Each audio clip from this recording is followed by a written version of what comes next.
I was a kid among oaks in California, and then I loved the oaks in California. I spent a lot of my time in the live oaks mainly.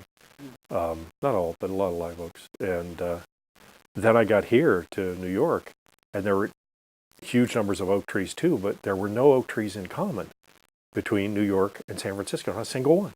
I thought, what a strange tree. I started looking into it and realizing that it's not only New York and California, but that the entire temperate world, you can make a girdle around the world and the whole thing is full of oak trees. I remember when I was starting the book, I wanted to talk to this great oak taxonomist. And he was really displeased to be talking to a non-scientist. So it was like being very short and crisp. And I say, well, what's so special? What's so great about oaks? And he would answer me. And finally he said, well, nothing. I said, what do I do with this guy? And I said, well, what do you mean? He said, well, that's what's special about them. Nothing special about them. I said, what do you mean? He said, well, look at it this way. Like there were once all kinds of, nautilus shells. There were all but then they specialized and specialized until they could only live in one place in one way. Oak didn't do that. It did the opposite. Oak has never specialized so that it can live all over the place in every way because it is supremely adaptable. We think that oaks originated on a continent that combined North America and Southeast Asia, that they originated there. I can't remember how many years ago, but quite a number. And then those continents separated. And still the greatest number of species of oaks are found where you wouldn't expect them. The Sierra Madre of Mexico and Malaysia in Southeast Asia. There are great numbers of oaks in both those places. Now they've evolved in very different ways, but they're still all recognizably oaks. And then we find oaks coming all the way up into southern Norway. We find them going all the way down into North Africa.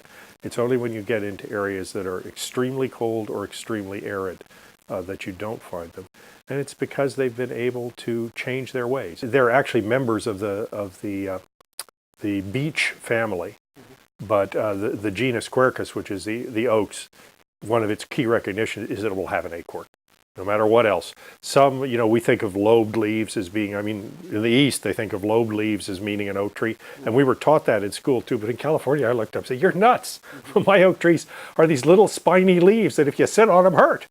That's what a live oak leaf looks like. It can be difficult sometimes to tell what an oak is because in the red oak and white oak group, trees will hybridize. So you find a number of oaks that are ephemeral hybrids or some that are named hybrids that have aspects of one and aspects of another. It also simply seems to be their strategy of growth.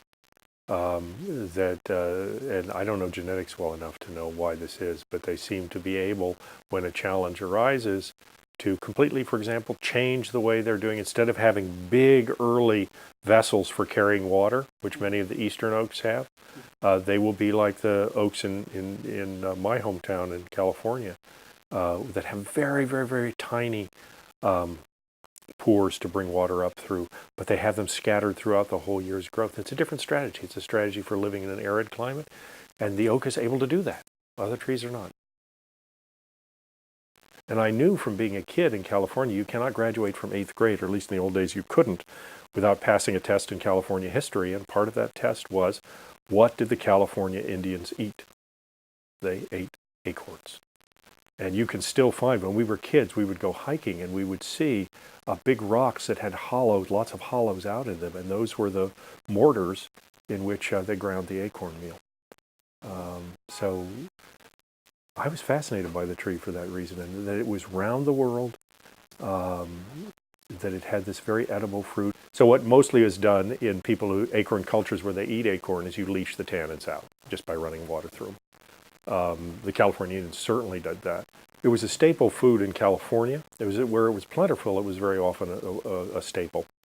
It was one of the staple nuts that were eaten in the eastern woodlands. So there were a lot of others that people ate as well.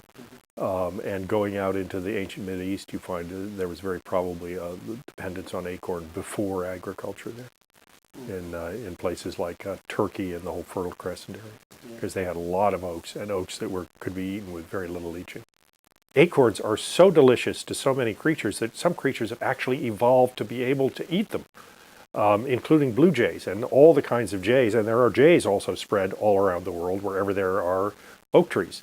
And they've evolved a way to keep 4 or 5 acorns in their maws at the same time, take them around, bury them for later eating. And of course, they're burying them for later eating. They only get about 30 or 40% of them, and the rest of them have the opportunity to sprout, sometimes at a distance of several miles from where they were. So they're very quick travelers, too, for trees. And the people were shocked by how fast, after the Ice Age, because the Ice Age drove everything south, how fast they returned, both in Europe and in North America. After the Ice Age. And one of the reasons is, I think, that they were transported large. I mean, squirrels obviously eat them, but don't take them very far. But blue jays could take them a lot farther.